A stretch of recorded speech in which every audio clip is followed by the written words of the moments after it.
A very good evening to all of you on behalf of India International Center. This evening we are going to discuss the book Akbar of Hindustan, authored by Parvati Sharma. To discuss this book, we are joined by a very eminent panel of speakers. We have with us Ambassador K.P. Fabian, who is going to moderate this session. We have Ambassador T.C.A. Raghavan, Dr. Anubhuti Maurya, and the architect of the book, Ms. Parvati Sharma. Well, before I request Ambassador Fabian to take the session forward, I would just brief about him. A former ambassador to Italy and distinguished fellow, Symbiosis University, Ambassador Fabian was posted to Madagascar, Austria, Iran, Sri Lanka, Canada, Finland, Qatar, and Italy. During his time in the diplomatic service, he spent 3 years in Iran from 1976 to 79, witnessing the Iranian Revolution firsthand. As Joint Secretary, Gulf, Ambassador Fabian coordinated the evacuation of over 176,000 Indian nationals from Iraq and Kuwait in 1990-91. His multilateral experience includes representing India at the United Nations Industrial Development Organization, International Atomic Energy Agency, International Civil Aviation Organization, Food and Agricultural Organization, World Food Programme, and the International Fund for Agricultural Development. With this brief introduction, may I request Ambassador Fabian to take the session forward. Over to you, sir. Thank you, Dr. Usha Munshi, our Chief Librarian. As always, gracious and cordial. Actually, your words are a bouquet to all of us. And thank you also for bringing all of us together. And that too, when Navaratri is on, and we are busy otherwise. It is so good to see such a full and overflowing house. Well, dear book lovers,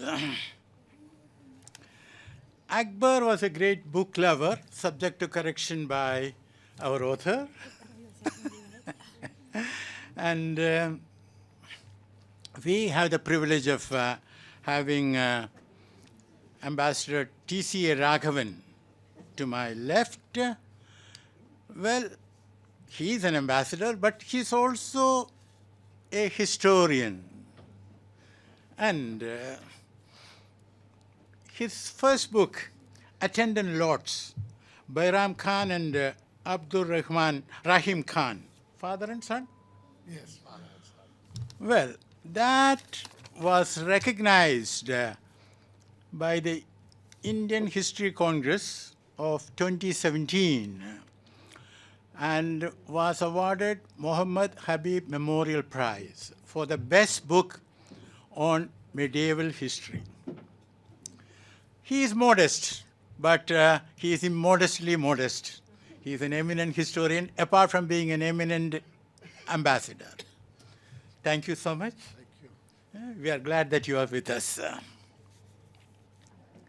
Now, farther left, Dr. Anubhuti Maurya. Well, you were here last time when we had another book discussion, Jahangir, by the same author, but not this venue. That was Conference Room 1. So we are very happy to have you back. Dr. Maurya is head of the Department of History and Archaeology, Shiv Nadar Institute of Eminence. And her specialization is in medieval and early modern South Asia. Am I getting it right? Thank you. So, warm welcome to you also. And I can see there the publisher, Chiki Sarkar. And, the author writes, but we book lovers don't get the book unless there is a publisher in between. So we are very happy to see you, and if you permit, I'm going to request you later to say a few words and I may have one or two questions also for you. Now, we have the author with us who doesn't need any introduction. And the format is we shall request the author to speak to us and give us a presentation, maybe for 20 minutes. And then the panelists will speak, Ambassador Raghavan and then Professor Maurya. 10, 12 minutes or about, or as long as you like. But the whole idea is to have enough time for Q&A, the most important part of any IIC program. So, once again, warm welcome to all of you, ladies and gentlemen. Now let us request our author to take us on a historical flight. You know, belt up.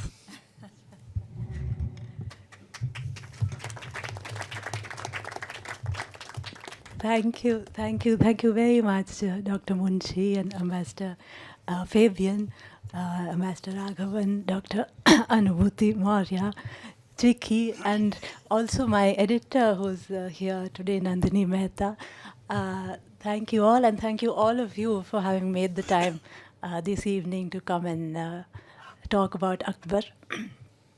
Like the ambassador said, I was here about 4 years ago discussing Jahangir, and I'm very happy now to be back talking about his father. Akbar was a more difficult subject in many ways, both to understand, but even to narrate the story of. With Jahangir, for example, it's very easy to know where to begin. Every story of Jahangir, in fact, begins the same way. It begins with Akbar praying for the birth of a son and an heir, and then the birth of Salim, later Jahangir, born to his prayers, and eventually, of course, to break his father's heart. In Akbar's case, though, there is an abundance, even an overabundance of possible beginnings. One beginning could be this. This is a painting of the mythical Mongolian queen Alankoa. And one dark Mongolian night, a blaze of light flashed across the sky and into Alankoa's womb. 9 months later, she gave... 9 months later, she gave birth to 3 sons who were known collectively as the Nirun, or the born of light. And many, many centuries later, Akbar too is a descendant of the Nirun. He too is born of light. A less supernatural beginning might be this. I'm afraid the picture is not looking very clear, but maybe if you were to put one of the lights off, it might help. Sir? I would request the organizers, anyone from IIC here, to get 2 or 3 chairs more, because there is space for putting more chairs. Please go ahead. Well, at any rate, if you can't see it, then perhaps I will try. And here, there is Akbar here at the bottom left. He is out enjoying a day's carefree hunting with his guardian at the time, Bairam Khan. And yes, you can't see it very clearly, but if you could, his Akbar is still a young boy here. The stirrups even have been adjusted to his height. He's about 11, maybe 12 years old. And for the entirety of his life so far, for all of these 12 years, have been spent in the wake of his father's misfortunes. Humayun has been thrown out of Hindustan. He's been exiled in Iran. And then he has been spent many, many years looking, trying to get a slippery foothold in Kabul. But at this particular moment, Humayun has triumphed. He controls Kabul, and he is even able to make a return to Hindustan and reclaim his throne in Delhi. Within months, however, of this happy scene, Humayun slips once again for the final time, slipping down a flight of stairs and literally breaking his crown. Akbar is made king. Though what he is king of is not certain, it is certainly not a kingdom, let alone an empire. It is really a conquest in progress, led by an assortment of very ambitious, very powerful, quite dangerous warlords.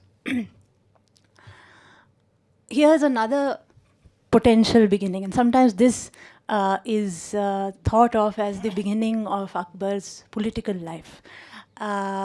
This at this time, Bairam Khan, who became Akbar's regent after he was his guardian, has been exiled. Partly this is because Akbar was getting tired of being told what to do, but mostly it is because of political machinations against Bairam Khan by other political centers in Akbar's court. And prominent amongst these political centers are one Maham Anka, who is Akbar's foster mother, and Shamsuddin Muhammad Khan, who is Shamsuddin Muhammad Atka, who is Akbar's foster father, although the two of them are not related. In fact, they are opposed. And on this day, this is a sort of summer's day, Shamsuddin Muhammad is presiding over the king's council in the fort in Agra, when Maham's son, Adham Khan, swaggers into the council with a posse of young men, and they stab Shamsuddin. Shamsuddin comes staggering out into the courtyard. They follow him, they attack him again and kill him. Now, Akbar is not actually present at the scene. He is 19, going on 20. He has no time for boring council meetings. He is upstairs having a nap. But of course, the commotion wakes him up. So he comes out, he asks what's happened. He sees what has happened. As you can see over here, there's Shamsuddin lying in a pool of blood. And just then, Adham Khan runs upstairs, his sword still in his hand. And nobody is quite clear what Adham Khan intended to do, whether he meant to explain to Akbar what he had done or whether he meant to stab him too. Akbar, however, doesn't wait to find out. He screams at Adham Khan, punches him so hard that he knocks him to the ground. And then the guards arrive and he has Adham Khan thrown down this balcony. And as you can see, it's not a very high drop. It's just about one flight of stairs, so the fall doesn't kill Adham Khan. Akbar has him dragged back again by the hair, no less, thrown down again head first. That is, of course, the end of Adham Khan, and in many ways the beginning of Akbar taking the reins of power into his own hands. Having taken these reins into his own hands, Akbar never let them go again. This is a painting from the siege of Chittorgarh, which is in many ways, the perfect example of Akbar's utterly ruthless will to power. Chittorgarh, many of you may have been there, is a formidable fortress built on a height. So when the soldiers guarding Chittorgarh see the ant-like Mughal army pitching their tents below, they might well have laughed at the presumption. But Akbar has a plan. He has two plans, in fact. One of them is to build a sabat, which is a kind of overground tunnel, which will allow his troops, the Mughal troops, to come close enough to Chittorgarh to actually have a shot at its walls and at the men guarding it. The other plan is to basically blast his way in, and this almost succeeds. The Mughal troops find a relatively unguarded wall. They take two large sacks of gunpowder and place them nearby. They light the two fuses, retreat, and wait. There is a massive explosion. The wall is breached. The Mughals go charging in, and then just then there is another explosion. The second sack of gunpowder had a slower fuse, it seems. It explodes just as the Mughals are upon it. The entire battalion is blown to bits, and the bits themselves are blown through the air, as one writer at the time puts it, like so many moths flying in the dust. Now, this disaster, coming after a very long and so far completely unsuccessful siege, completely demoralizes the Mughal troops. They want to leave, but Akbar will not. And inch by inch, his sabat he comes closer and closer to the walls of Chittor, and Akbar himself goes on it regularly every day. to shoot with his musket at the soldiers in the fort. And one day, as luck would have it, his bullet finds its mark. He shoots the commander of Chittor, Jamal. Now, it is sometimes I think a telling sort of indictment of war that again and again in these accounts, when the commander of a battle or the general of an army or the king dies, the rest of the troops seem to lose all interest in the fight. So that very night, the soldiers inside Chittorgarh light the fires of Johar, they burn their women, and they prepare to die themselves. The next day, the Mughal troops march in, almost to a man, the soldiers are killed. But now things take a somewhat darker turn. The Mughals now turn upon the civilians of Chittor, and thousands and thousands upon them are killed in that morning. Not just that, Akbar also issues a fatnama, a proclamation of victory, announcing the victory over Chittor as a victory of Islam. So why does he do this? So another sort of difficulty, another thing that makes it harder to write about Akbar than to write about Jahangir is that Jahangir's life has a clear sort of and compelling narrative arc. You have this man born to his father's prayers, grows to be his father's biggest disappointment, attains the Mughal throne despite his father's misgivings and objections, and then, at the end of his life is betrayed in turn by his own favorite son, the future Shah Jahan. Akbar's life does not have this kind of neat symmetry. Instead, what you have are sudden swerves, you have changes of minds, you have dead ends. And Chittorgarh, in some way, is a very good illustration of all of these things. Because some decades later, when Abul Fazl, who is Akbar's court historian, writes the official account of the affair, he mentions, of course, the massacre, but he makes absolutely no mention of the Fatnama. In no sense does Abul Fazl suggest that this was a religious victory or a religious war. Instead, he frames it in very different terms. What he says, he compares it to a previous siege of Chittorgarh by Alauddin Khilji. And he says, when Alauddin Khilji besieged and conquered Chittorgarh, not a single civilian was harmed. In Akbar's case, however, the civilians joined in the fight for the fort with the soldiers, and therefore they were treated like enemy combatants. And this very framing of the story, in what it includes and also in what it excludes, tells you a great deal of the kind of path that Akbar might have taken but chose not to take. Besides these sudden swerves and changes of mind and multiple beginnings, Akbar's life also contains mysteries or enigmas, and this is one of my favorites. This is about 5 years after Chittor. Akbar is about 30. He has now conquered yet another fort. This is Surat in Gujarat, and he and his men are having a little drinking party to celebrate. Akbar's court, the face of Akbar's court has changed a great deal in the 15 odd years that he has been king. The Central Asian nobility that once comprised the core of it is shrinking. There are more Persian commanders, also Indian Muslim commanders, also, of course, Rajput commanders, many of whom are Akbar's relatives now. In this symposium of soldiers, the conversation turns quite naturally to acts of valor. The topic for the evening is which one of these many communities is the bravest. A Rajput gets up and tells of this Rajput custom by which two men will run at a two-pronged blade, basically to impale themselves in order to settle a dispute. And how this is supposed to help matters is not clear, and nor does Akbar care to find out. He instead gets to his feet, takes out his own sword. Akbar, of course, is emperor. He needs no opponent to whom to prove his valor, so he declares, impale himself.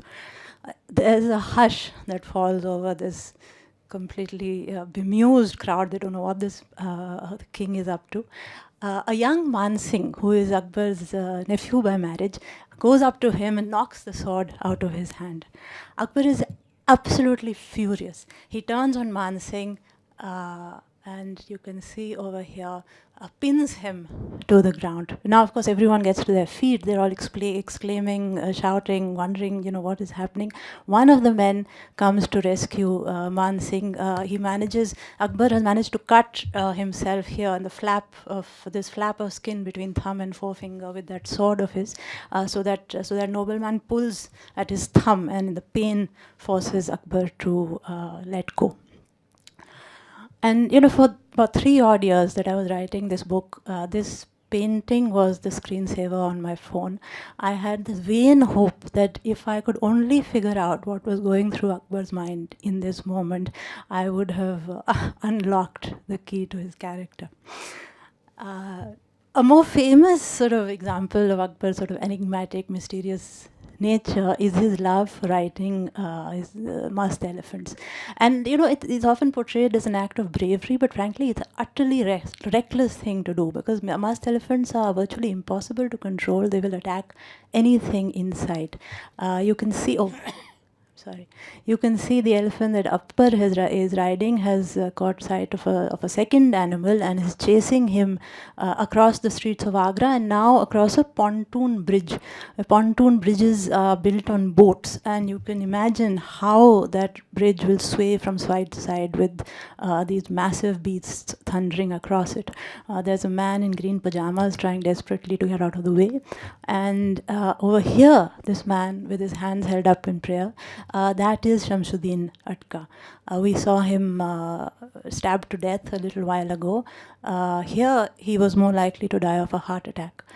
He's calling out to Akbar, saying, "Please stop," And Akbar again is furious, and in his fury, he shouts down at him. He says, "If you ask me to stop one more time, I will throw myself off this elephant."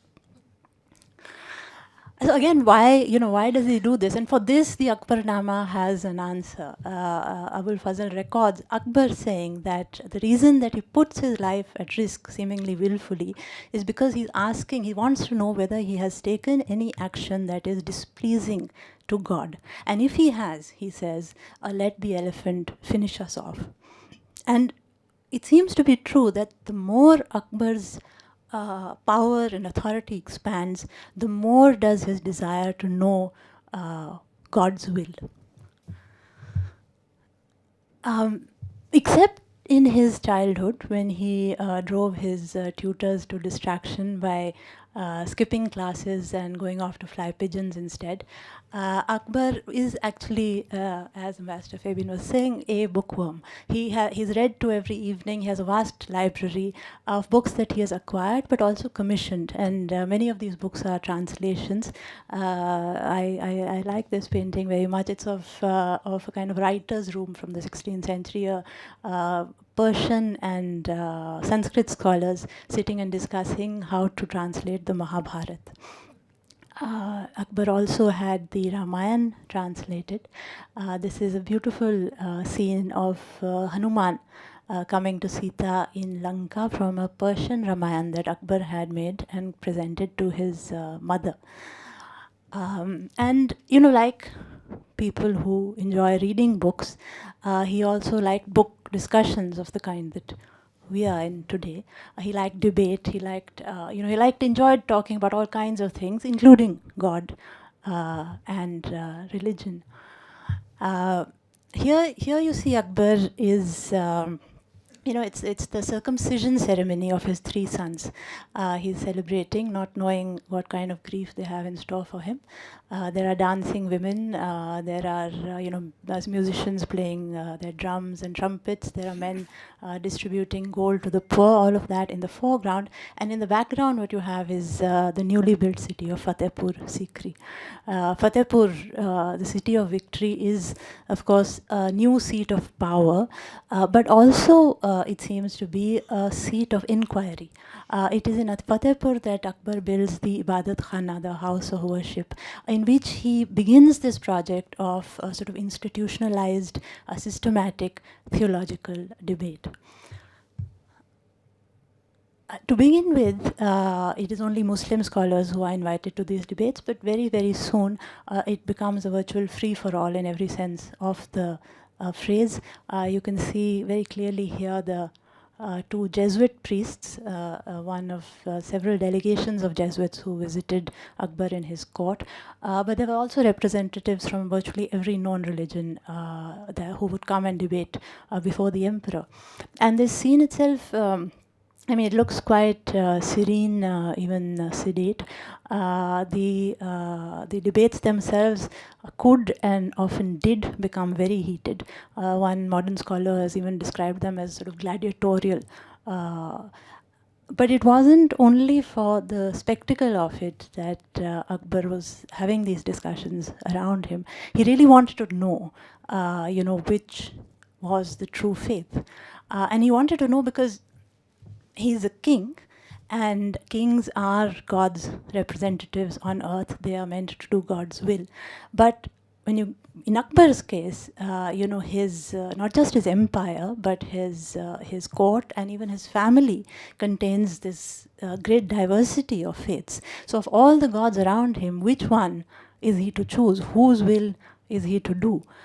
And it's a serious question with serious consequences, because if he were to choose the wrong god to follow, then he would be doing the devil's work by mistake. And so one of these Jesuits, in fact, in his court does say that the king was always pondering in his mind which nation had followed the true religion. And a lesser man, a less imaginative man, might well have chosen one of these faiths to follow. Akbar might even, as his critics accused him of wanting to do, he might have declared himself a prophet or a god. And it's not difficult to imagine. We see it around us all the time very clearly.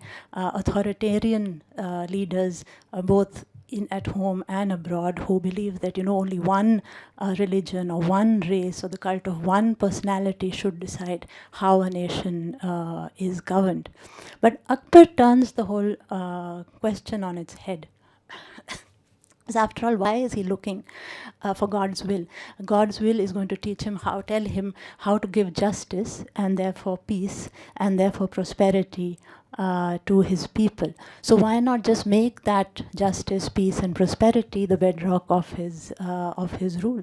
And he does that. The principle of Sulh-e-Kul becomes the sort of foundational principle of Akbar's government, and in a sense, the foundation of a pre-modern empire in which the subjects are not only beneficiaries or labhartis of the bounty of God and his king, but rather an empire in which the emperor, for all his expanding power and authority, has that power circumscribed by his duty of care to his people and his state. And that is, in a sense, Akbar's legacy, not just to the Mughal Empire, but also to the modern multicultural secular Indian state. This constant quest of his, not only for power, but also this constant asking of what is the right way or what is the best way of exercising power, that, to my mind, is what makes Akbar the Great. Thank you.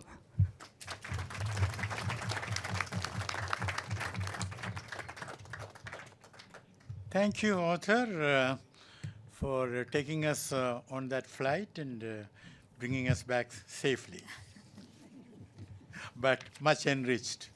Thank you. You mentioned about impaling. Yes. And you really asked the question, how does it help? Yeah.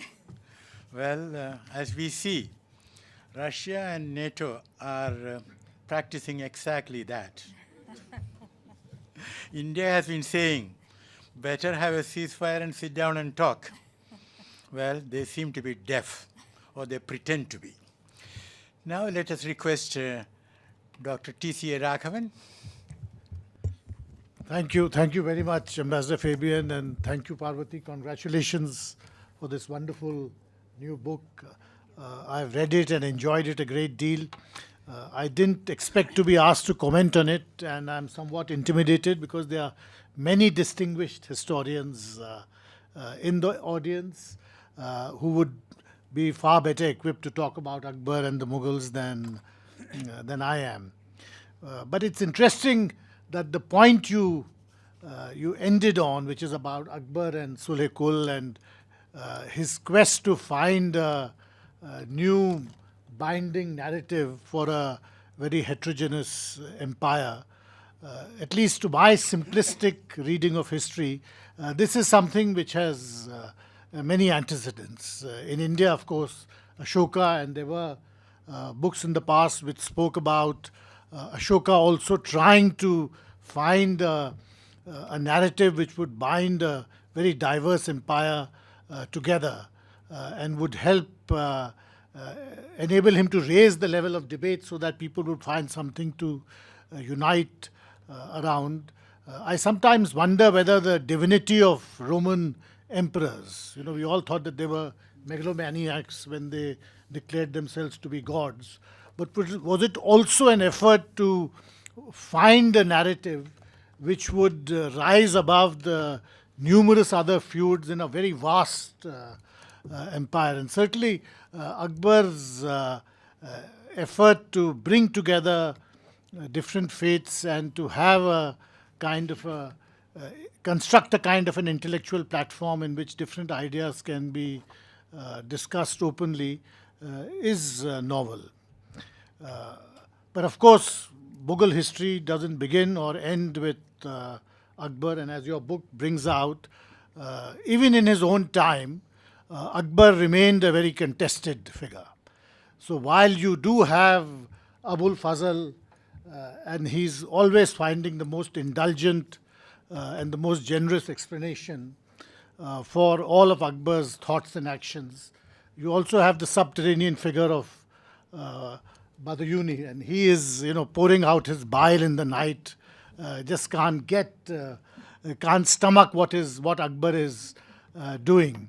So this contestation really, in many ways, at least to me, and as I said, I have a somewhat simplistic understanding of the whole process, sums up to me a kind of a thread which, or a spine which runs through the Mughals. And how do we read them?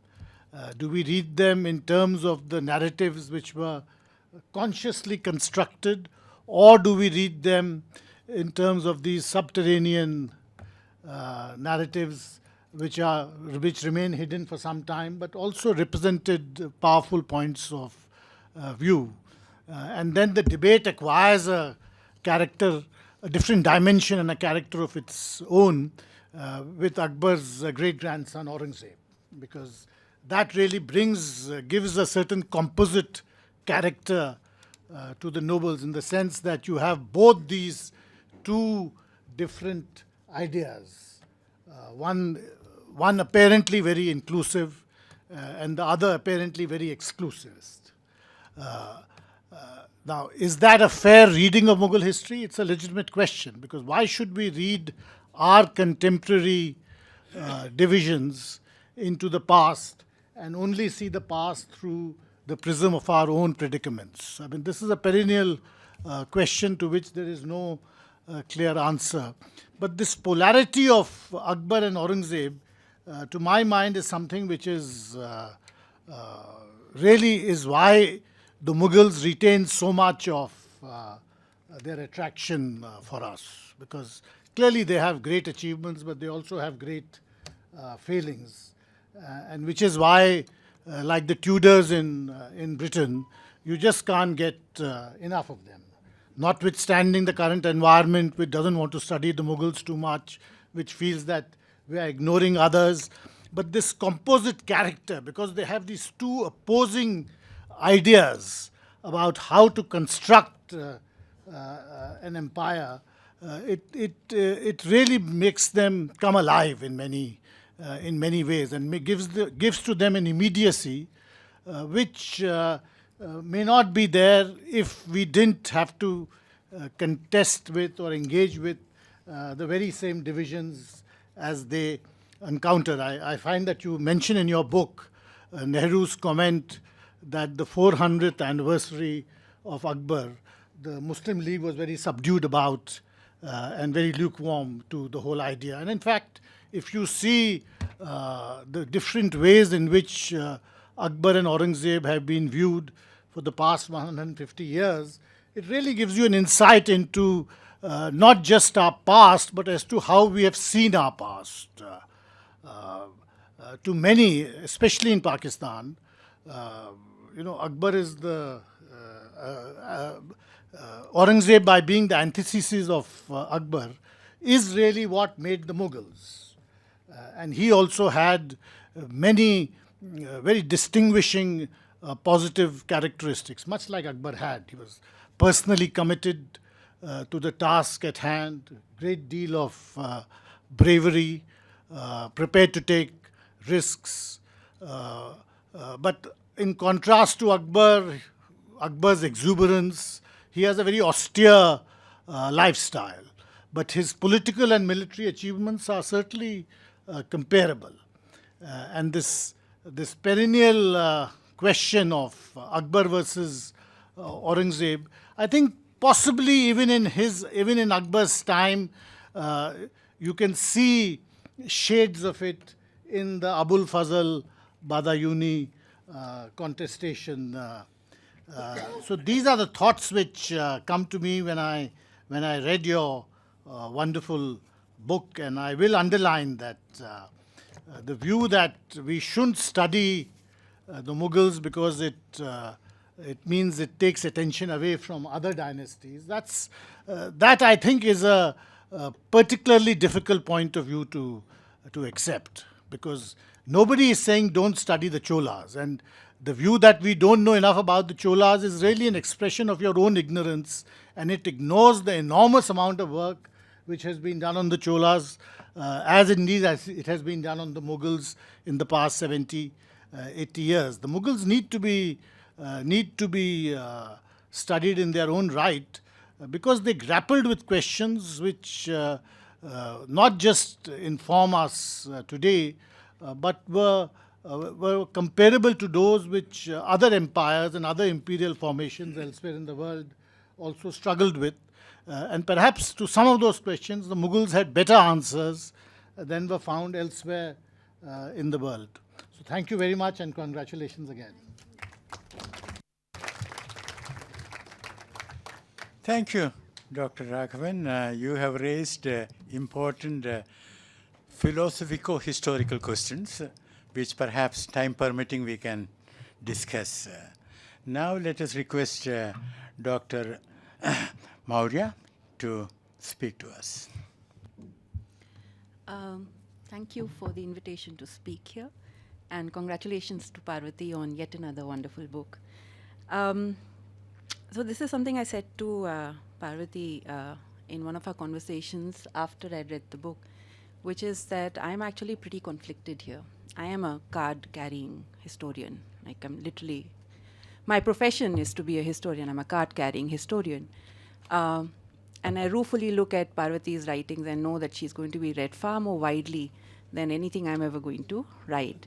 And rightly so, because, almost everything she writes is beautifully written, just as this work is. So my conflict is between the personal and the professional, where the personal is somebody who read the work, thought about the torture it would have been to read Abul Fazl more than once, and Badauni, and Tabqat, and to think that, I've been doing it for 20 years, and why would you put yourself through this voluntarily? But to be able to read these works, to be able to read what historians have written on it, to engage with it, and to be able to carve out coherent narrative arcs, that definitely deserves congratulation beyond anything else. And that's what was the most fun part of the book for me, which is that there are all these stories, and if you're reading these texts through and through, you lose track of them. But you held the thread, and the stories that you picked on and the narrative arcs, they followed to a completion. And sometimes I made sense of certain stories that I had been puzzling over only by reading your explanation of it. So that was, as I said, the fun part of it. The other was even at a personal level, I could see that there is a way in which the person of Akbar overwhelms. And it overwhelms historians, but it overwhelmed you in the writing of it. And I could see you, struggling with this man he was like his musked elephants, right? That's exactly, in my head, Akbar is this Gabru Jawan. He is not very tall, he's broad, and he has like this mole on his face, but he's like a live wire, and he's there. He's like, I'm going to wrestle you, whether you're man or elephant. And he does that through, till he, sadly starts aging. And there is a way in which those parts of Akbar, the parts which are the person and parts which are the emperor, they come together in the narrative that you weave. And that transition, has been nice to see laid out like a story. And laid out like a story not in the glorified ways in which the texts do it, but in the way that we would be interested in the person of, this man who sits at the heart of many stories which are told anywhere in South Asia. So those were the parts that, my heart was telling me all these things. But again, as a historian of the Mughal Empire, these are questions, many of the questions that you have discussed in the book are questions that I have been working with for longer than my white hair reveal. And there I have both an appreciation and, if not, I don't want to say critical. No, I know I can say, but I don't want to say critical, but there are questions that I would like you to answer for me. One of them is that one of my thoughts on reading the book is that our story has been told to us, Akbar's story has been told to us in many different ways. For us, it's always a question to ask, why are there Akbar Birbal jokes? Whenever we date them to, whether we date them to, 1800s, 1900s, whenever we date them to, why are there Akbar Birbal jokes? And what do these jokes do? What they do is, and like all popular stories, whether it's a ghost story or it's a folk tale, they commemorate, they are a representation of our own, how we tell our own stories. And the fact that in our own stories, in our own childhood, whether it was my childhood or my children's childhood, or I'm sure my mother's childhood, there were Akbar Birbal jokes. It's not so much that people had to know who Akbar was, but the fact that there were jokes about this man, just like there are jokes about Tenali Ram and Krishna Dev Rai, everywhere, almost all parts of South Asia. So there is no point saying that, Akbar was the Mughal emperor. It doesn't matter. He's the guy who, fell into dung, or he's the guy who's licking Birbal falling into dung heaps. It doesn't matter. He's the guy who's getting outwitted by his courtier. And there is a life to that kind of memory. There is currently, and again, I speak both as a historian of the Mughals, but also as somebody who lives and thinks about history in contemporary India, there is a vilification, there is an attempt to erase the Mughals from history. There was this entire Twitter trend, which I had, I enjoyed, but also it worried me. It said, hashtag remove Mughals from history. And I did spend some pleasant moments thinking what would happen if there were no Mughals. But the idea that you can actually erase a part, that Twitter trend became a little, so it said things like, if there were no Mughals, there will be no Qutub Minar. Or that if there were no Mughals, there would be no biryani. And I remember thinking, my God, history is on nobody's side here. But the idea that you can do that is something that a historian has to think about, which is that how is it that we have written our histories, that there can be an imagination that state structures or imperial structures like the Mughals are not actually embedded in our history. And part of that responsibility, it's not that the historian is not sitting in the bazaar and talking to people. It's not that. It's not that simple an answer. There is an imagination about history which says states actually have nothing to do with the lives of the people. That the states were about the courts, they were about goings on in the court, they were about military conquest, they were about revenue structures, that there is a structure to that state which actually has nothing to do with the histories of the regions. And that is something that is the product of the academy. And my question to you then is, and to you and to a lot of the popular histories, which I'm sorry if that's a bad word, I'm a historian. But if, the question to us then is, are the histories that are being written and being read at a far more popular level, what is their engagement with that idea? And does the history or the telling of history of an entire period through the person of one emperor, does it add to that fault of the academy? Right? To me, the Mughals are a process, and this is something I wrote, and I was like, if you want to understand your language, you want to understand why there are cusp arches in temples in Bareilly or in Muradabad, you can't say that it is because the Mughals were there. Because we are not talking about a state that is necessarily top-down alone. There are ways in which state is at the head of a process, which is, it unleashes a process. And there are then movements which are beyond the state. And a lot of what we are, or what we say, or how we speak, or how we think, even the words we use to think about the world around us, are products of this kind of embedding and an interaction and an everyday negotiation in the exercise of power. But when we tell these histories through the persons of emperors, how then do we understand that process?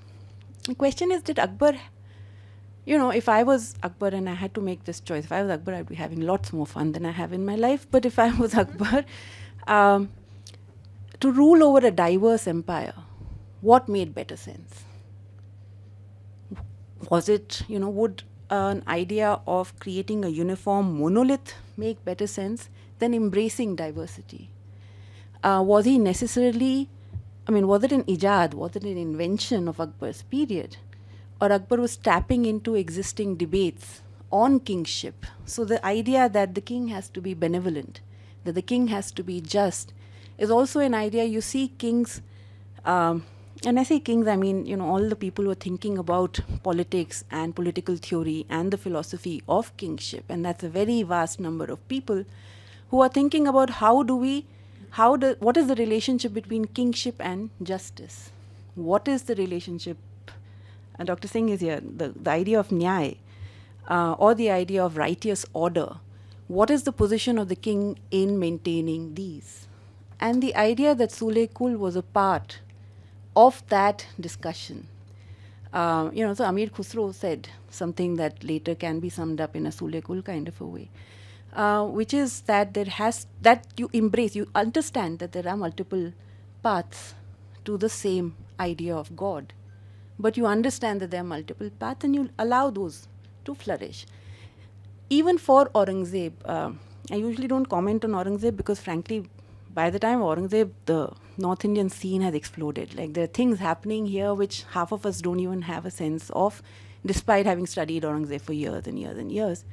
And that is only in the center of the empire.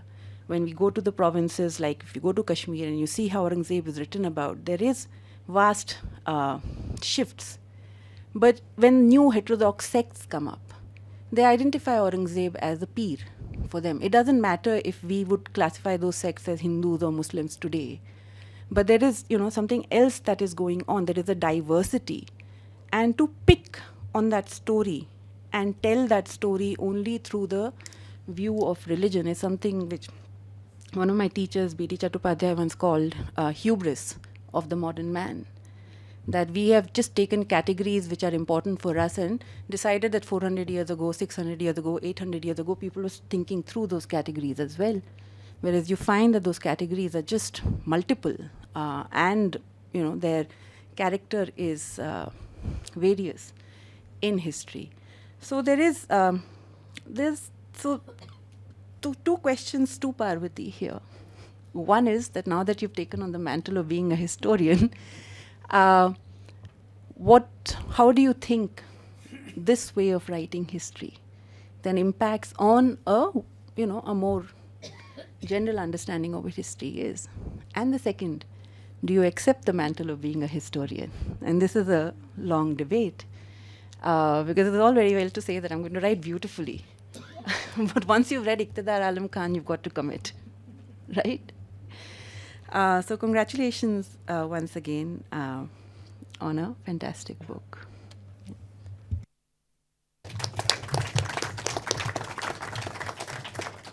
Thank you, Dr. Anubhuti Maurya, for raising more interesting and deep questions. What you said about, state-centered history writing or king-centered history writing and what happens to the real people, that reminds me, a French guy, he wrote a book, Louis XIV et 20 millions de Français, Louis XIV and 20 million French. And before we request the author to respond, the next item on the agenda is to request the publisher to come and take her seat before we request her to speak.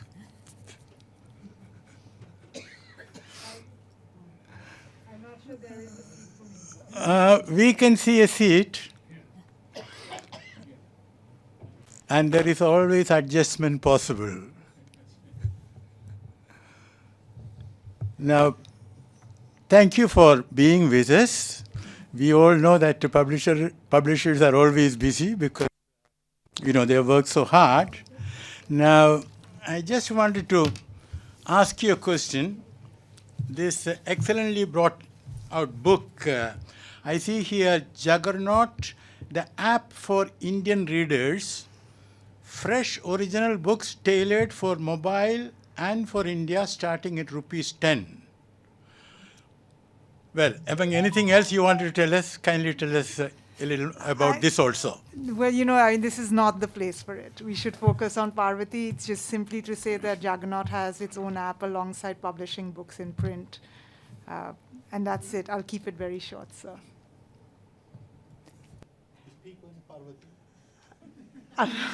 Yes, well, let me do that. We are the very proud publishers of Parvati, and in fact, she's surrounded by all her editors, past and present from Juggernaut today. So she's we're delighted to have everyone. So we all know the history of how Parvati, who is actually, as it happens, a novelist, how she came to write 2 wonderful books of history. So I'll say that and then leave the conversation with the panelists and then all the audience. So Parvati, is a wonderful, delicate, sort of Jane Austen-esque novelist and short story writer with an ironic, witty eye. And she was writing a novel for one of our editors called Shiva, who is also here in this audience, who's not at Juggernaut anymore, and having trouble with it. She was blocked on it. It was a very interesting novel, and we longed to see it at some point. But at that time, she couldn't finish it.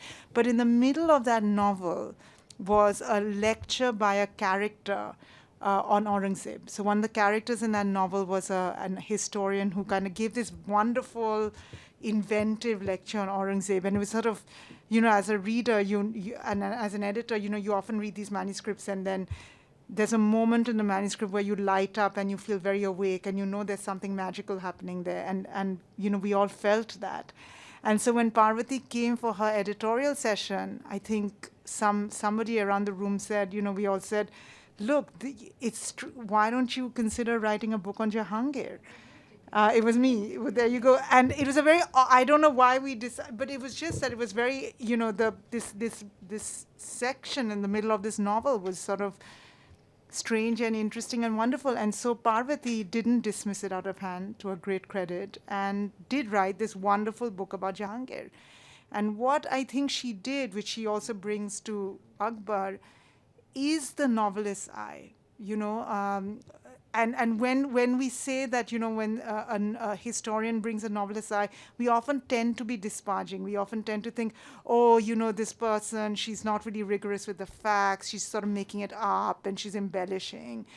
Parvati doesn't do that. What Parvati does is take those primary texts and read it with the care and attention that a literary critic might read, you read with with a novel. And so, it's totally faithful to the primary records, and at the same time sort of so intimate and so fresh that you might think, has she made it up a little bit? And she hasn't. And it's this combination of sort of the novelist's eye, which is able to look at, Abu Fazl or Badani and be able to read them with sort of a literary intensity, and then at the same time sort of remain within those primary texts, not sort of, she isn't making up anything around it, that I think makes her sort of this very unusual historian. Or, Anubhuti, sort of one of the questions she's raised, what is Parvati? Is she a historian? Is she doing a historian's work? I don't know what one would call it, and there are a lot of amazing and very serious people around this table, and they'll be able to tell us. But whatever it is, it's kind of both deeply enjoyable and at the same time lightly erudite and deeply informative. And so we are, of course, incredibly proud and excited to be publishing her and already thinking about what she will do next. And I really wanted to say on behalf of Juggernaut, thank you so much for being here today, this evening, and taking part in this talk. And also, I will not say any more because now there'll be a Q&A, but I hope that after this you buy lots and lots of copies, and Parvati will sign them all with a lot of care and love. Thank you, sir. Thank you so much.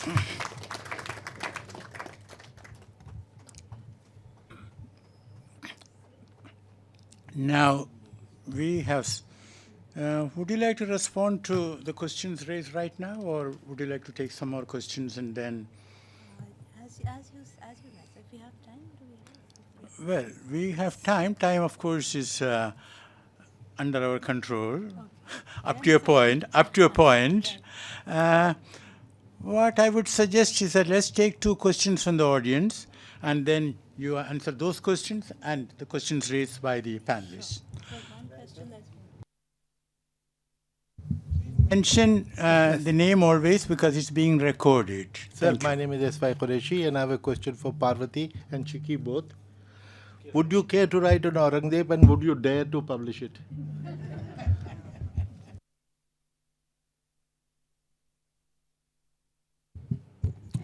Sir, about 2.5 years ago, Ira Mukhoti wrote a biography of Akbar, which she described as a definitive biography.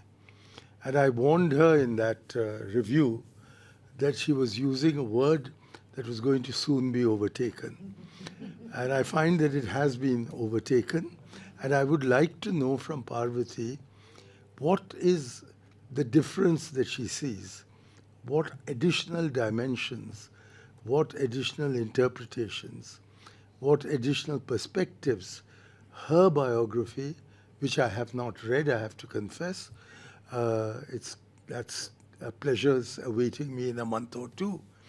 In what respect is your biography significantly different? I'm sure the facts are the same, but in what respects is your book different to that which Ira Mukhoti wrote?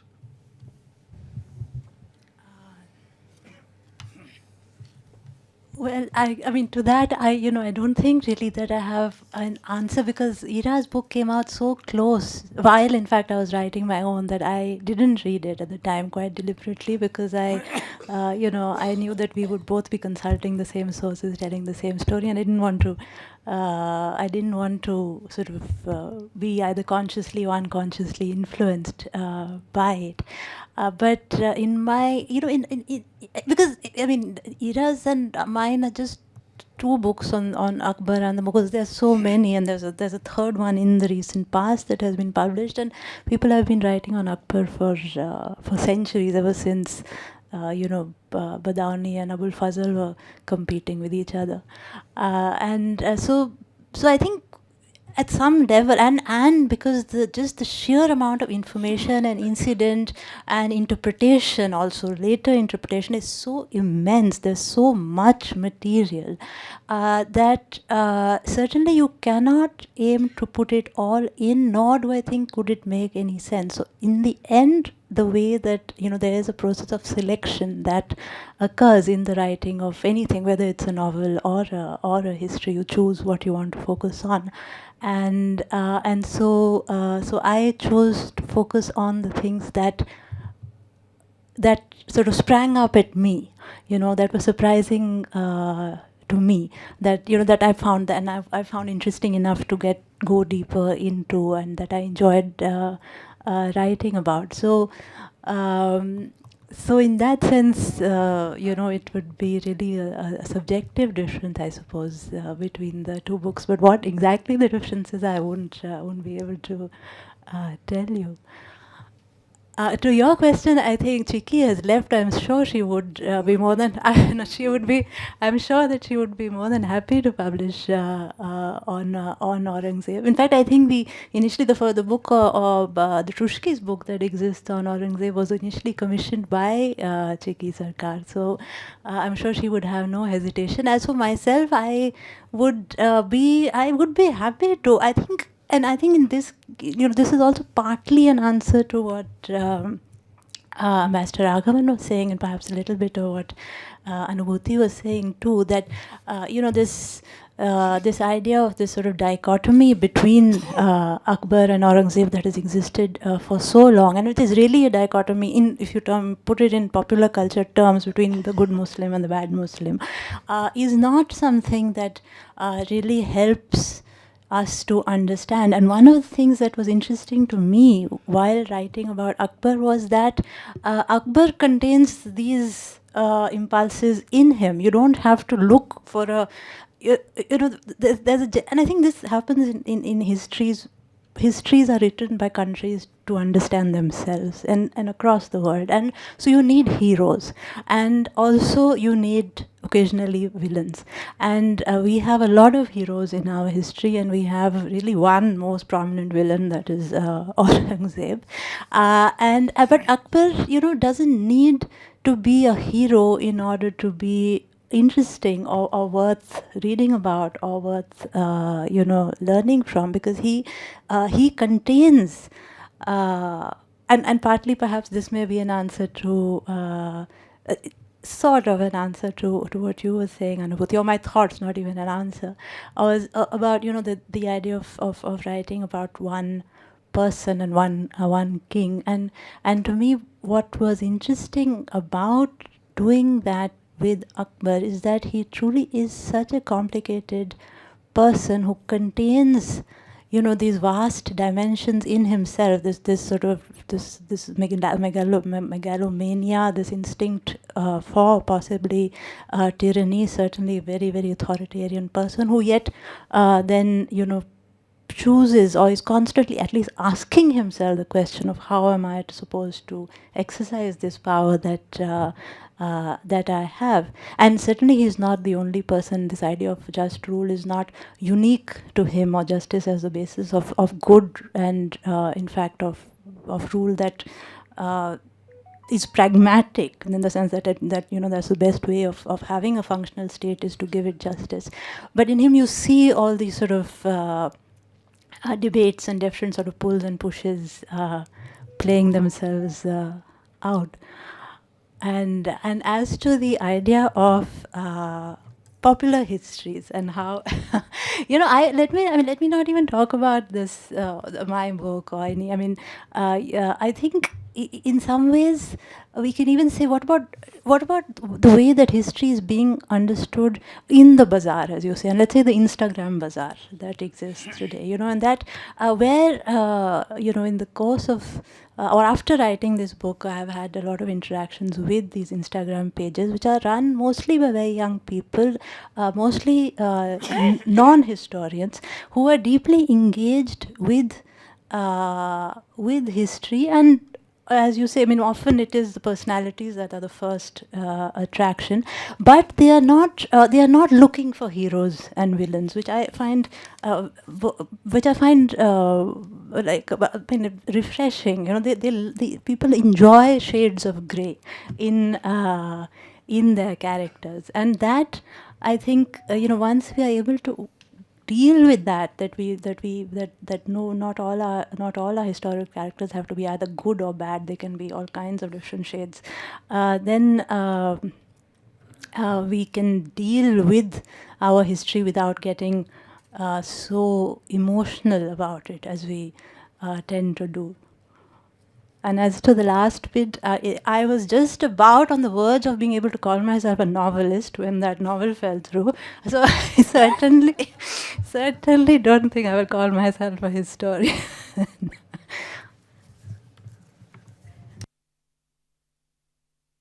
Yes. I'm sorry, somebody had slipped me this question.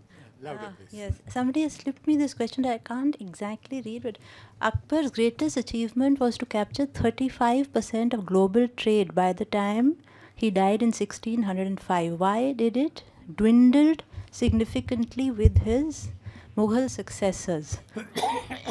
This question, I think maybe I'm not sure if I'm qualified to answer. I know that in Akbar's own time, he did a lot to promote both agriculture and manufacturing in Hindustan. But why it dwindled thereafter, and if it dwindled thereafter, maybe It didn't dwindle.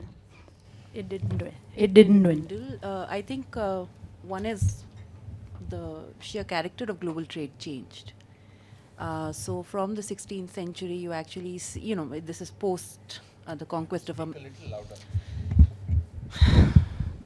post the conquest of America and the movement of commodities and the global networks of mobility of commodity and people that is established. You see a lot of commodities entering into South Asia that previously, so not only is it about food, not only is it about tomatoes and potatoes and onions and maize, coffee, tobacco, which are becoming a part of the sociability around, so the Kahwa Khanas in Delhi, or Jahangir complaining about that foul thing called tobacco, or Shah Jahan saying that really the finest thing to consume is pan, and people should consume pan instead of tobacco. So to measure it in that way is not correct. Second part of it is that there is a shift in the agrarian landscape with the Mughals, which is that the state is actually extracting revenue in many more areas in currency, in cash, as opposed to kind, which Irfanavi was argued leads to actually a commercialization of agriculture, which is, of course, questionable. The third part of this is that, of course, when you think of trade, you shouldn't think only in terms of global networks of trade, but also the local hearts in the villages, the banjaras, and the nomadic trade that is taking place. And that seems to be so vibrant that by the end of the 18th century, bankers are actually bankrolling the Mughal state. So in 1857, when Delhi is under siege, the merchants of Delhi are the ones which are financing the mutineers, right? They are the ones who are financing the people who are rebelling in the city and are holed up against the British. So there isn't, if you actually think in terms of just empirical facts, we have very little evidence of dwindling wealth till we enter into the age of permanent settlement and just ownership of land changes character, the land-man ratio shifts, and lots of other stuff historians like to talk about. Before that, in fact, that 35% itself needs looking at. One doubts whether it was. In fact, it was a professor who taught Dr. Manmohan Singh, I can't remember his name right now, who did the original research about, the historical evolution of GDP and the distribution. Sorry, can I just add one thing, though, which is that when the silver mines of Potosi were discovered, and that silver started circulating across the globe, so the Ottomans had an economic collapse. The Qing dynasty in China had an economic collapse. The Mughals swallowed it, burped, and moved on. It made no difference. That availability of bullion really did not lead to an economic collapse under the Mughals. It's something that historians have been talking about. Parvati, I'm really looking forward to reading your book, and I'm sorry I haven't. I actually asked for it in the library, the IIC library. I just wanted to say that it was so interesting to see how you brought out and some of my favorite scenes of Akbar. Um, and I just wanted to say that the names that have been brought up are Abul Fazl and Badauni. But at the time when I was writing my book on the Akbarnama, the paintings, at that time there were already known 80 sources of Akbar's time that had been writing about the time. So in fact, there's a huge multitude of different sources. I don't know how much. I mean, it's fascinating to know that you are actually a novelist, and that's why I'm looking forward to seeing what you do with it. What I did see is that you picked some of the most wonderful scenes that were illustrated. And I think we just should mention the fact that one of Akbar's many facets was the fact that he really invented painting, reinvented paintings, and that's brought out by the different styles that you show in your paintings. But the fact is there were already 114 painters in his court that are known and that historians comment on. And they came from different courts. They came from Gwalior, they came from Surat, they came from Gujarat, they came from all over the place. And so he created a new dynamic. I don't know how much this has influenced your book, and I would like you to comment on it, because certainly you pick some of the most interesting scenes that are really about the personal side of Akbar, like the point when he goes to fight with Man Singh over that sword bit, and the point when he rides the elephant across the bridge of pontoons. So I want to know how much did you look at the paintings and get influence, or how many sources did you tap? Was painting important to make the scenes come alive? Thank you. Thank you. Dr. Merchant, please. My name is Geeti Sen. I'm sorry. Thank you. Thank you very much, Ambassador Fabian. This has been a fabulous evening. I work in the area of promoting the interfaith movement, and my interest in Akbar has always been that he appreciated the multicultural, multi-religious, multilingual scenario of the empire that he ruled for about 39 years. So that Deen-e-Ilahi concept, of course, never went beyond after his death. But what is your take? How did you interpret? Is there something that can be replicated to bring about that kind of appreciation in today's 21st century context? This was my brief. And of course, the other question, I'm here, maybe we'll talk later as much about the sources. Because most of the sources are all in Persian. So you had to depend on translation, or did you learn Persian and read the original text? And is there sometimes things missed out in translation from the historian's point of view? Well, the answer about the question about the paintings, I will say this will not be a very scholarly answer. I was working on the first draft of this book when the pandemic struck. And I know that I had a deadline of, I think it was June or July 2020, and I knew, it was just for everyone, it was just such a shock, and it was very difficult to think about anything, let alone what you were going to have for lunch, forget about, the Mughals. And I spoke to Nandini Mehta, who was my editor, and I called her and I said, I don't think I'm going to be able to meet this deadline, I can't write. And she said, oh, don't worry about it. She said, just why don't you, look at some paintings. And so that is what I did for many weeks thereafter. Instead of reading or writing, I was, and we are, I suppose, both fortunate and unfortunate in the sense that very few of these paintings actually are here.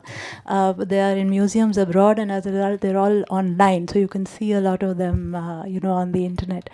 So I spent a lot of time looking at the paintings then, and it was very both calming in some ways and of course very interesting, because so much, I mean, almost every scene that is written about is depicted.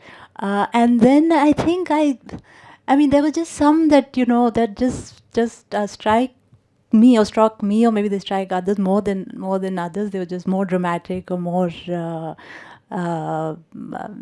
interesting to me. So I chose them. I mean, I there was no sort of real system by which I was doing it.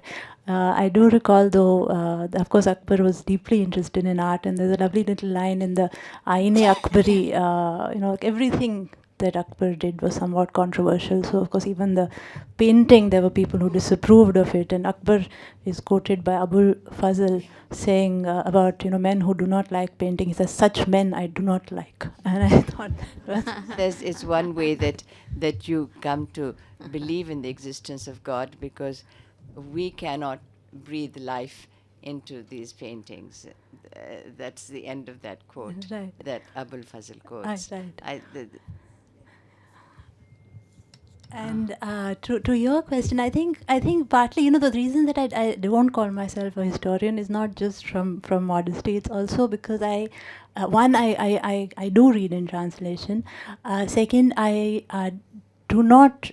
I cannot possibly, you know, I have not studied these subjects for years and years enough to be able to offer any kind of interpretation. So I try not to. I mean, I try to present the facts as they are written by different people. Sometimes they are written in very different ways. There are different interpretations of different things that also exist.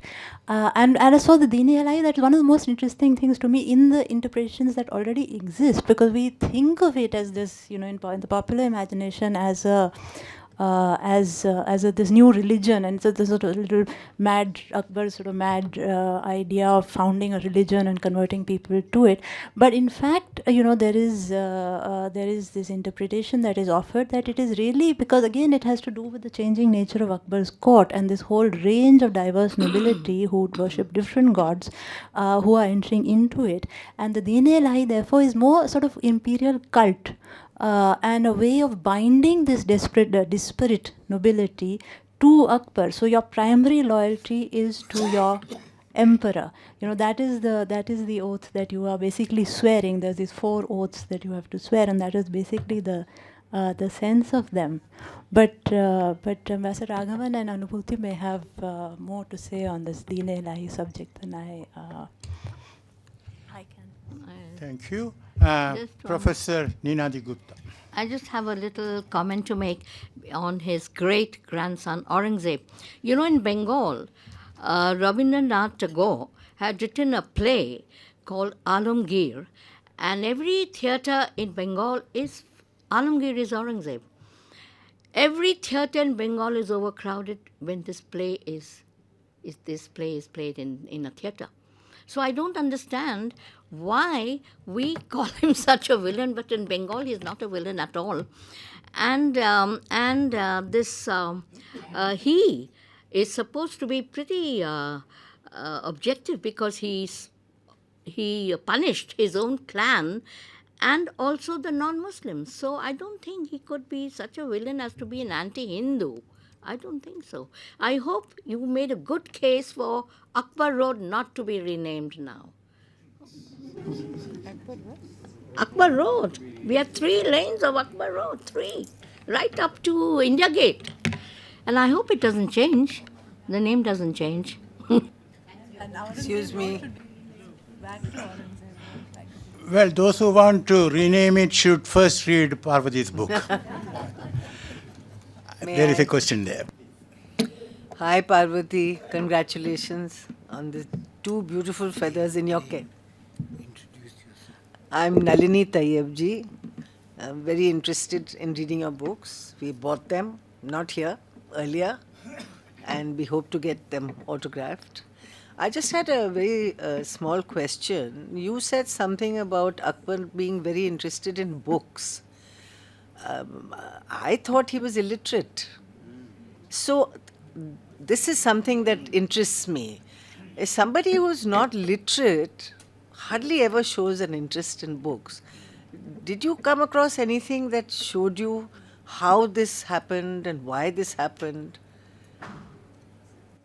I think I mean, you'll correct me if I'm wrong, but I think it's generally accepted now that he was probably dyslexic. That, so as a child, he was extremely restless. He didn't like to go to school. Tutors were changed at breakneck speed. They would have to, they would Yes, leave. we saw from that painting. Yeah, and he would be off playing with his camels and his pigeons and his dogs. And there were even complaints written to Humayun saying that your son is not coming in to study. And Humayun wrote a little bit of a rebuke to Akbar, with which Abul Fazl many years later is very upset because he thinks, how could Humayun, have the temerity to tick off his own son for not attending school, because of course Akbar is learning from God directly.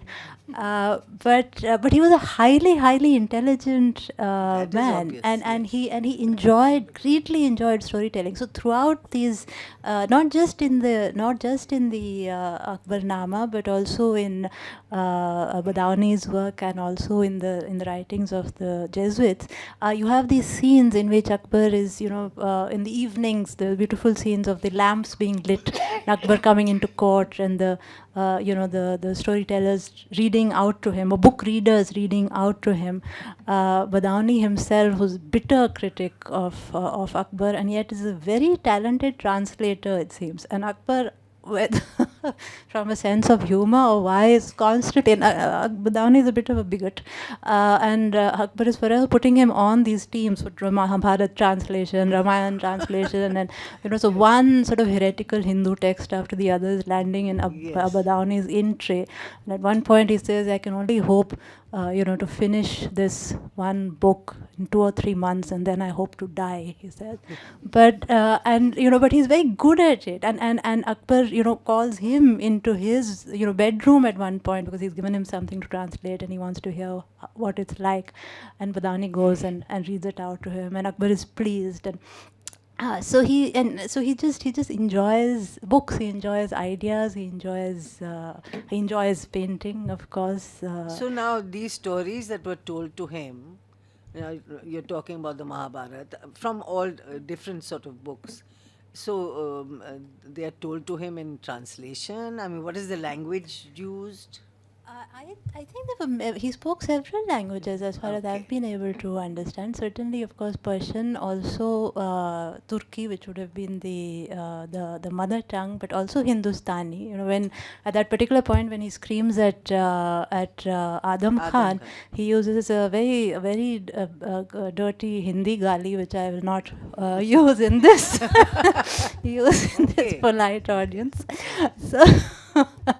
So he's I think he speaks several languages. Thank you.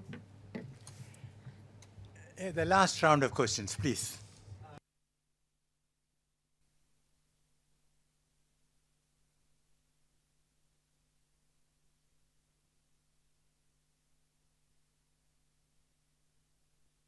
Translation project.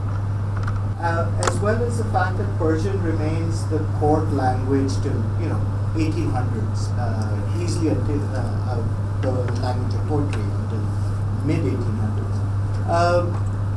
Is there a thing to ask whether in the language of the Persian of India, the Persian of the Mughal Empire, is a particularly different language, and one that is shaped by different sensibilities? And I'll give you 2 examples. One is, I was in DC with a couple of Turkish friends, and Ayjan and her classmate from Virginia University said, to me, let's sit and have some mohabbat. And I was like, okay, you said something, I have heard something very different. Can you explain to me what that means? And she said, well, in Turkish, mohabbat means, close friends sitting together and talking. And I promised her never to come to India because this would lead to riots in the street. But the other thing is, like in Abhishek Kekar's new book that we were talking about recently, it's how the word daulat, which in Persian means grace, has become wealth in our understanding of it. And so maybe it's worth asking, because of this great empire of translation, in a sense, we created a different understanding of words that lead to a different culture. I don't. This question is very much for the historians on the panel. I will only say that I know that words change meaning, and the one that had struck me was when I was working on Jahangir, who often refers to Kabul as Vilayat, because Vilayat originally means the sort of ancestral homeland, but of course the way that we use it now, it means the exact opposite. But the rest of your question, I certainly am not qualified to answer. But I'm sure the historians on the panel will be able to give you an answer to it. So there have been two ways in which the question of language has come up. One is from the point of view of translation, and the other is the idea of the Indo-Persian.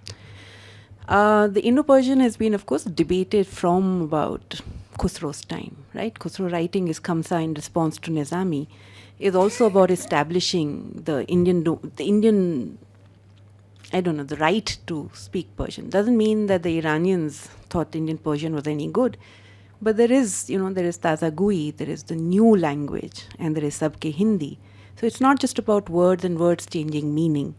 It is also about, is champa or a bela or a mogra flower beautiful? Is a koel a beautiful voice as opposed to a nightingale of the Iranian garden, or a rose or a cypress? So there is, so the pan, as Shah Jahan said. So it's not just about the weight and meaning of the words. It is also how you describe beauty. And there is a debate, because there are, a lot of Iranian poets in the Mughal court. There are a lot of, Faizi Indian, as Indian can be. He's not a migrant, and he is the Malik-ul-Shura of Akbar's court.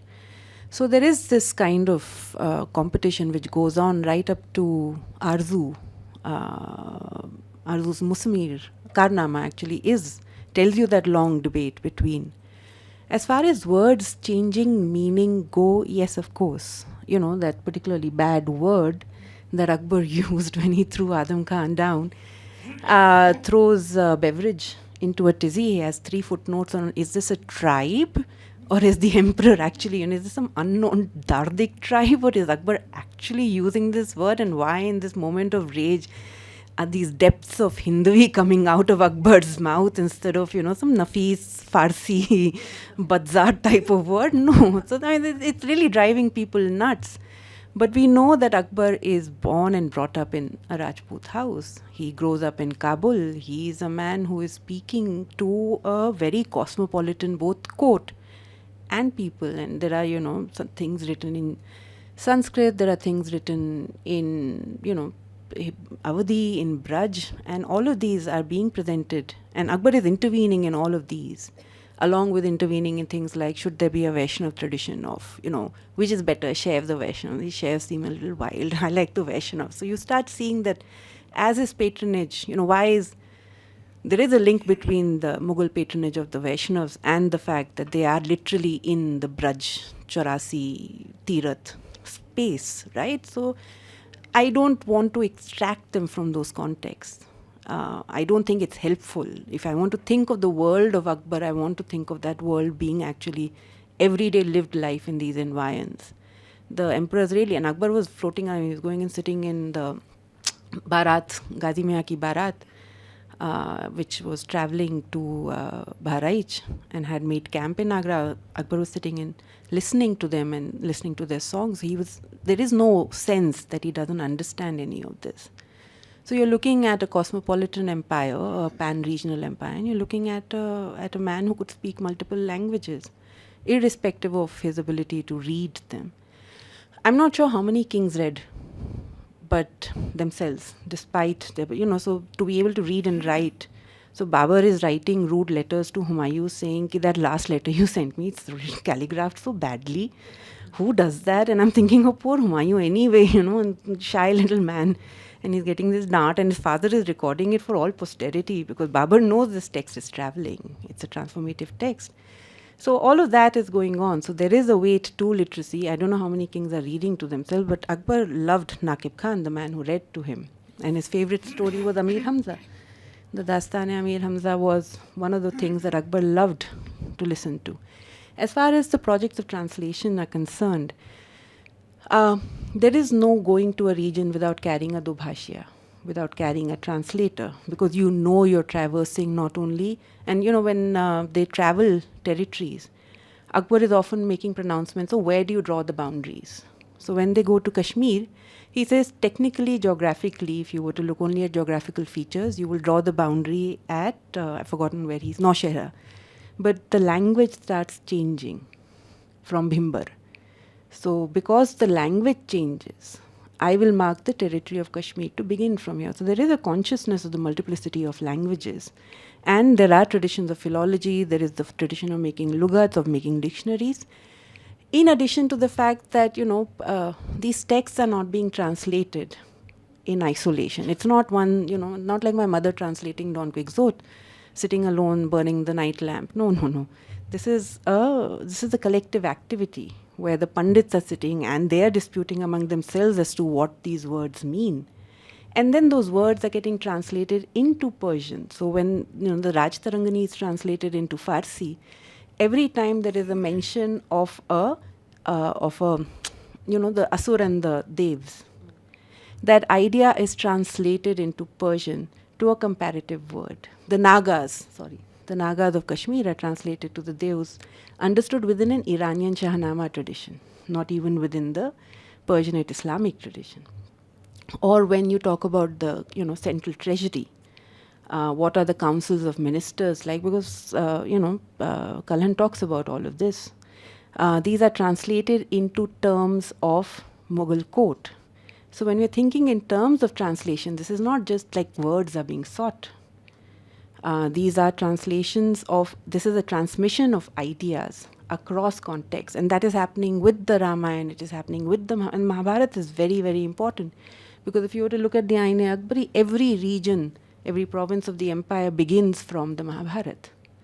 So there is an appreciation of the fact that regions draw their history from the Mahabharata. So these are not just movements of linguistic registers. These are movements of ideas, these are representations of political theory, of understanding the land, of geography, of religion. Why does Kabir find a space in Ain-e-Akbari? Kabir finds a space because Kabir represents very complex theology. And you find that theology being engaged with in the Mughal court. So you're looking not at these are not sterile exercises. These are lively exercises, very much entrenched in what I imagine to be debates of the time. And addressing questions of alienation. You bring a bunch of Kashmiris and you put them in Bihar, they're not happy. But the Raj Tarangani is circulating. There is a way in which there is a conversation going on in that court.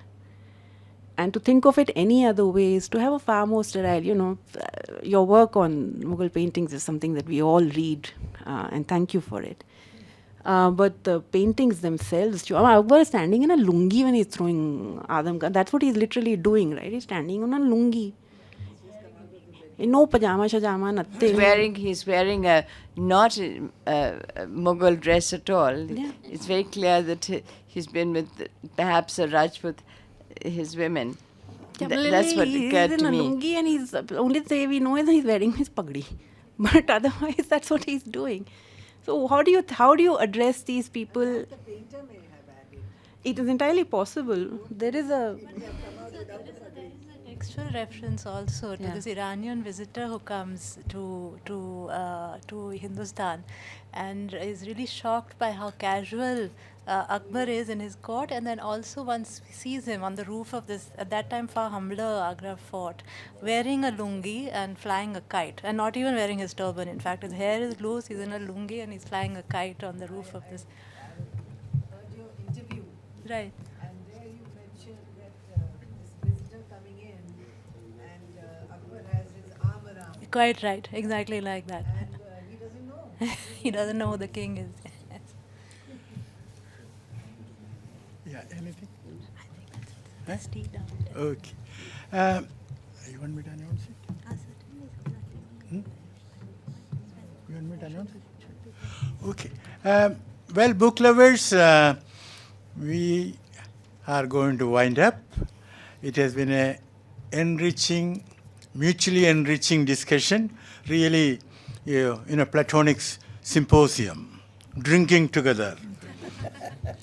And I think there is some tea later. But before that, let us give hand to the author and to the panelists. And to the audience. And just one observation. At school, I was told you can't say Akbar the Great because, it is redundant. But let us bear in mind, in 1578, St. Bartholomew's Night, France, 5,000 to 20,000 human beings were killed. That was, violence between the Catholics and the Huguenots. Now, under Akbar, India was peaceful. Hindustan was peaceful. So, there is the greatness of the man. Thank you so much. Thank you.